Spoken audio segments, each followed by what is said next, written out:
अस्सलाम वालेकुम, मैं एडवोकेट मोहम्मद दाऊद। आज आप लोगों के साथ अच्छा एक टॉपिक डिस्कस करना चाहता हूँ। वो ये है, आपको पता है इनकम टैक्स की रिटर्न स्टार्ट हो चुकी है, उसकी फाइलिंग का टाइम स्टार्ट हो गया है। एफबीआर ने इसकी लास्ट डेट 30 सितंबर 2021 कर दी है। अब हर चीज़ बड़ी स्पीडअप है। रिटर्न 1 जुलाई 2021 को आ गई थी, जब ये फाइनेंशियल ईयर स्टार्ट हुआ था। उस टाइम एफबीआर ने अपना पोर्टल पे इनकम टैक्स की रिटर्न डाल दी थी। उसके बाद उन्होंने टाइम दे दिया है कि 30 सितंबर तक आपने अपनी रिटर्न डेफिनेटली फ़ाइल करनी है। अब रिटर्न फ़ाइल करने के लिए सारी जगह प्रोसेस स्टार्ट हो चुके हैं। जितने भी हमारे वकला भाई हैं या जो बंदा खुद अपनी रिटर्न फ़ाइल करता है, उसके लिए मैंडेटरी है कि वो अपनी रिटर्न फ़ाइल कर ले इन टाइम, जिसकी लास्ट डेट 30 सितंबर 2021 है। इसके बाद जो भी रिटर्न फाइल करेगा वो जुर्माने के साथ भी अपनी रिटर्न फाइल करेगा, चाहे वो इंडिविजुअल हो या पार्टनरशिप फर्म का पार्टनर हो या पार्टनरशिप फर्म इटसेल्फ हो। इसके लिए कंपलसरी है कि आपको इन टाइम रिटर्न फाइल करनी है। और मेरी पर्सनल एडवाइस भी यही होगी कि इन टाइम रिटर्न फाइल की जाए और जुर्मानों से बचा जाए। जुर्माने जमा कराने का बेसिक पर्पज़ ये होगा कि आपका वो जो स्टेटस है एक्टिव टैक्स फाइलर का, उसमें से भी आप निकल जाएंगे अगर आप लेट रिटर्न फाइल करते हैं। इस चीज़ का ख्याल अपने माइंड में रखना है। आज इस महीने की 3 तारीख हो गई है। अब मैं डेट के हवाले से आपसे बात करूं, हमारे पास ऑलमोस्ट 1 मंथ एंड 27 डेज़ बाकी रह गए हैं।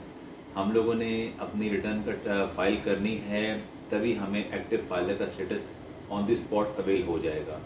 ये उन लोगों के लिए है जो लोग अपनी रिटर्न ऑलरेडी फाइल कर चुके हैं, और जो नए लोग हैं इन्होंने रिटर्न फाइल करनी है। इन सब लोगों के लिए बहुत ज़रूरी है अपनी रिटर्न इन टाइम फाइल करें और लेट फाइल करके जो जुर्माने पड़ने हैं उनसे बचा जाए। आज मैं आप लोगों के साथ कुछ टिप्स शेयर करना चाहता हूँ रिटर्न के हवाले से, कि रिटर्न फाइल करने में वो लोग जिनको इस चीज़ का अंदाज़ा नहीं है वो रिटर्न किस तरीके से फ़ाइल करेंगे। कुछ टिप्स में ये होंगी कि किस तरीके से रिटर्न फाइल करनी है आपने, और इसका क्या तरीक़ाकार है, और हम लोग पोर्टल पे किस तरीके से जाके रिटर्न फाइल करते हैं। जैसे कि आप लोगों को पता है, रिटर्न फाइलिंग करने के लिए सबसे पहले हम लोग अपना अकाउंट जनरेट करते हैं, एफबीआर में अपनी इनरोलमेंट करवाते हैं। उसके बाद हमें एनटीएन नंबर जनरेट हो जाता है। एनटीएन के बाद हम लोग रिटर्न की फाइलिंग का प्रोसेस करते हैं। इसके लिए कंपलसरी है, आप सैलरीड पर्सन हों, आप बिज़नेस इंडिविजुअल हों या आप पार्टनरशिप फर्म हों। मैं तीनों को सेपरेट वे में आपको बताता हूँ। सैलरीड पर्सन के लिए कंपलसरी है कि जब वो पोर्टल पे जाके रिटर्न फाइल करता है तो वो सारे का सारा रिकॉर्ड जो उसके एम्प्लॉयर से उसको रिसीव हुआ होगा वो सारा अपनी अपनी रिटर्न के अंदर डालें, जो पोर्टल पे रिटर्न अवेलेबल है। इसके साथ साथ एक चीज़ आप लोगों को और बता दूं, सिंपल टेरिटोरियल जिसकी बेसिस पे आप रिटर्न फाइल कर सकते हैं वो एफबीआर के पोर्टल पे मौजूद है।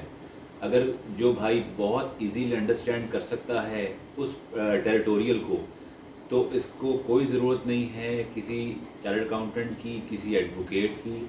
वो खुद भी अपनी रिटर्न फाइल कर सकता है। सैलरीड पर्सन के लिए कंपलसरी है कि वो अपनी रिटर्न फाइलिंग करने के लिए अपने एम्प्लॉयर से एनुअल सर्टिफिकेट हासिल करे जो सैलरी वाला है, जिस पे टैक्स की रिडक्शन होती है। इसके साथ साथ अगर कोई रिलेटेड चीज़ें हैं जिस पे रिडक्शन हो रही हो, लेट सपोज आप ऐसे कह सकते हैं मोबाइल है, मोबाइल पे जो टैक्स कटता है, उसके अलावा हाउस होल्ड के टेलीफोन के बिल हैं उस पर टैक्स कटता है। ये अपनी रिटर्न का पार्ट बना लें और इसको अपनी विद होल्डिंग वाले पोर्शन में डाल के रिटर्न की सबमिशन करके एडवांस टैक्स पे कर दिया गया है, वो उस अपनी रिटर्न की एक्चुअल अमाउंट में से जो टैक्स बनती है उसमें से माइनस करके इसको रिफ़ंड की फॉर्म में किया जा सकता है। ये एक सिंपल प्रोसीजर है इंडिविजुअल के लिए। इसके साथ साथ मैं आपके साथ वेल्थ स्टेटमेंट का भी जिक्र करता हूँ। वेल्थ स्टेटमेंट में भी सैलरीड पर्सन के लिए कंपलसरी है तमाम अपनी सेविंग्स, अगर कोई उसने गाड़ी ली हो, उसने कोई बैंक में डिपॉजिट करवाया हो, उसके पास बैंक अकाउंट हो, उसके अलावा आपकी फिक्सेशंस हो, नेशनल सेविंग में इन्वेस्टमेंट की हो, और आपने कोई लोन लिया हो, लीज़ पे गाड़ी ली हो, उसकी सारी तफसीलात आपकी वेल्थ स्टेटमेंट जो आपका रिटर्न का पार्ट एंड पार्शल है इसके साथ दे दें, और रिटर्न सिस्टम एक्सेप्ट कर लेगा। बट एक बात मैं लाजमी कहना चाहूँगा, टाइम का बहुत ख्याल रखना है। ये डेट 30 सितंबर से क्रॉस नहीं होनी चाहिए। इसके साथ साथ हम चलते हैं इंडिविजुअल की तरफ। इंडिविजुअल्स में बिजनेसमैन भी आते हैं और सर्विसेज सेक्टर भी शामिल है। बिजनेसमैन हो अपनी सेल परचेज का सारा रिकॉर्ड, जैसे कि आपको पता है रिटर्न के पोर्टल में बिजनेस इनकम का भी एक प्रॉपर पोर्शन मेंशन है, जिसमें हम लोग अपनी सेल परचेजेस और हम लोग सर्विसेज जो कर रहे हैं वो सारे का सारा रिकॉर्ड इसमें दिया जाता है। और इसके साथ आपके मैनेजमेंट और फाइनेंशियल एक्सपेंसेस का भी पोर्शन है, जिसमें हम लोग सारे के सारे एक्सपेंसेस, चाहे रेंट हो चाहे सैलरी दे रहे हों, उसके अलावा बिज़नेस के अदर डिस्काउंट्स हैं जो भी आपने देने हैं, स्टेशनरी हो, मिसलेनियस एक्सपेंसेस हों, सारे देने के बाद अब इस पे जो बैलेंस अमाउंट आती है उस पे टैक्स की कैलकुलेशन की जाती है, जो हमारे नेट प्रॉफिट बन जाता है। अब नेट प्रॉफिट पे ही टैक्स की कैलकुलेशन होती है। इसके साथ साथ आपको बताऊं, एडवांस टैक्स की बात करता हूं। एडवांस टैक्स आपको पता है मोबाइल पे कट जाता है। आपके पास गाड़ी है जो 1000 सीसी से ऊपर, उस पर विथहोल्डिंग टैक्स पड़ता है, टोकन पे किया वो भी एडजस्ट हो जाता है।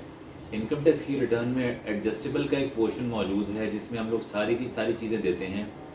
बैंक से विड्रॉल पे जो टैक्स कटे वो भी ऐड कर लिया जाता है। उसके अलावा मोबाइल पे दे रहे हैं, गाड़ी के टोकन हैं, उसके अलावा बच्चों की फ़ीसों पे जो टैक्स कटता है, आपकी ट्रैवलिंग पे जो टैक्स है, सारी की सारी चीज़ें इनकम टैक्स के एडजस्टेबल वाले पोर्शन में डालें और जो एक्चुअल टैक्स है उसमें से माइनस करके सिस्टम खुद ही ऑटोमेटिकली जनरेट करके आपका रिफ़ंड बना देता है, जो एफबीआर की तरफ एक्सेस अमाउंट हो जाती है। इसके साथ हम लोग लेके चलते हैं पार्टनरशिप फर्म को। पार्टनरशिप फर्म में भी इसी तरह ही है। आपको पता है पार्टनरशिप फर्म आर्टिफिशियल बॉडी है, उसने अपनी रिटर्न फाइल करनी है। रिटर्न फाइलिंग करने के लिए सेम प्रोसीजर है। आप होलसेलर हों, आप रिटेल का बिज़नेस करते हों, आप मैन्युफैक्चरर हों, आप सर्विसेज देते हों, आप इसके अलावा आप इंपोर्ट एक्सपोर्ट का बिज़नेस करते हों, ये सारी की सारी चीज़ें हमारी इनकम टैक्स की रिटर्न के अंदर मेंशन है। इसका प्रॉपर्ली एक पोर्शन मौजूद है। इसके साथ साथ हम लोग इसमें सेल परचेज़ का रिकॉर्ड, हमारी सर्विसेज का रिकॉर्ड, जितनी को कमीशंस आती हैं उसका रिकॉर्ड, सारा का सारा बीच में ऐड करते हैं और फिर अपने एक्सपेंसेस जो एक्चुअली बिज़नेस एक्सपेंस हैं डाल के इसके अंदर डाल के उसमें से माइनस करें और आपका नेट प्रॉफिट की कैलकुलेशन हो जाती है। नेट प्रॉफिट पे ही टैक्स पार्टनरशिप फर्म ने पे करना है। इसके साथ साथ लेके चलें, आपको पता है एडवांस विदहोल्डिंग की फॉर्म में जो टैक्स कटता है उसमें मोबाइल पे आप चार्ज कर लें, बिजली के बिल पे ले लें, टेलीफोन बिलों पे ले लें, उसके अलावा कंपनी के नाम पे कोई गाड़ी हो उस पर टोकन टैक्स पे कर दे, कैश विड्रॉल पे है। ये सारी ट्रांजैक्शंस करने के बाद सम टाइम ऐसा होता है जो आपने टैक्स की वर्किंग की है, टैक्स आप हाथ से पे करने के साथ साथ कुछ एक्सेस अमाउंट पे कर देते हैं, वो हमारी इनकम टैक्स की रिटर्न में ऑटो फॉर्मुलेटेड फॉर्म में एडजस्ट होके एक्सेस अमाउंट की तरह रिफ़ंड बन जाता है। ये कुछ चीज़ें थी आपके साथ शेयर करने वाली। इसके साथ साथ दो चीज़ें और हैं। बात करूं आपसे वो लोग जो रिटायर्ड पर्सन हैं और जिन लोगों ने अपनी बैंकों में पैसा फिक्स करवाया हुआ है, जैसे कि नेशनल सेविंग्स में हैं, बैंक में पैसा फिक्स डिपॉजिट करवा देते हैं, ना वो बिज़नेस कैटेगरी में आते हैं ना वो सेल्फ कैटेगरी में आते हैं, उनकी registration as an other individual की जाती है। उसमें हम लोग जस्ट कोई नहीं करना, हम लोगों ने जो विदहोल्डिंग एजेंट्स हैं या जो फर्म्स हैं, वो जो कंपनीज़ हैं, जो इदारे हैं, सरकारी इदारे हैं जो टैक्स काटते हैं, वो ऑटो सिस्टम एफबीआर को जमा करवा देते हैं। हम लोग अपनी रिटर्न में जस्ट उसको शो करवा देते हैं। पिछले साल से 2020 की रिटर्न में अब कुछ चीज़ें मिनिमम टैक्स की फॉर्म में आ गई हैं, जिसकी प्रॉपर आप लोग वर्किंग करते हैं।